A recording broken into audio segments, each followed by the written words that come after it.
नमस्कार, मी आचल न्यूज अनकटमध्ये आपले स्वागत. पावत्याच्या ठळक घडामोडी. मनोज जरांगे पाटील यांच्या सर्व मागण्या मान्य झाल्या आहेत. दीपक केसरकर यांचं वक्तव्य. शिवसेनेबरोबर सत्तेत बसलेले चालते, मग भाजपाबरोबर सत्तेत बसलेले का चालत नाही? अजित पवार यांचा सवाल.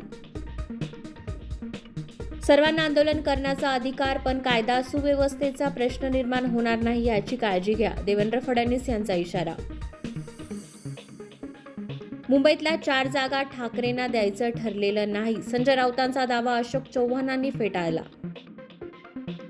संजय राऊत यांच्या भावाला ईडीचं समन्स. खिचडी घोटाळा प्रकरणी संदीप राऊत रडारवर.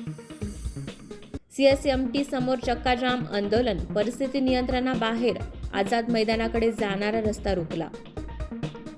सैन्य दलासाठी 311 सेवा आणि शौर्य पदक जाहीर. 22 मराठी सैनिकांचाही समावेश. प्रजासत्ताक दिनानिमित्त दिल्लीत कर्तव्य पथावर भव्य परेड. प्रमुख पाहुणे फ्रान्सचे राष्ट्राध्यक्ष इमॅन्युएल मॅक्रोन यांची उपस्थिती. फॉक्सकॉनच्या सीईओ यंग लिऊ यांचा पद्मभूषणनं गौरव. भारतात चिप निर्मितीत दिलं मोठं योगदान. आणि भारताचा गोल्डन बॉय नीरज चोपडाने घेतली टेनिस सम्राट रॉजर फेडररची भेट. धन्यवाद.